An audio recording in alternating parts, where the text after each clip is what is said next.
தற்போது கிடைத்துள்ள அண்மை செய்தி. அண்ணா பல்கலைக்கழக மாணவி பாலியல் வன்கொடுமை வழக்கில் தற்போது தேசிய மகளிர் ஆணையத்தின் விசாரணை தொடங்கியிருக்கிறது. இது குறித்த கூடுதல் தகவல்களை வழங்குவதற்காக செய்தியாளர் கீதன் நிப்பில் இருக்கிறார். விசாரணை தொடங்கியிருக்கிறது. இது குறித்தான கூடுதல் விவரங்கள் என்ன கீதன்?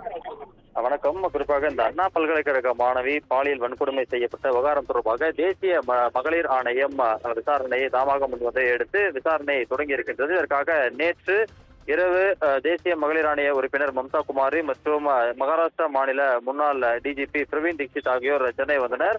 அவர்கள் தற்பொழுது அண்ணா பல்கலைக்கழகத்திற்கு வந்திருக்கின்றனர். அவர்கள் தற்பொழுது விசாரணையை தொடங்கி இருக்கின்றார்கள். குறிப்பாக பல்கலைக்கழகத்தில் இருக்கக்கூடிய பதிவாளர் அதே போல பேராசிரியர்களிடம் இந்த விசாரணை என்பது முதற்கட்டமாக அவர்கள் மேற்கொள்ள உள்ளனர்.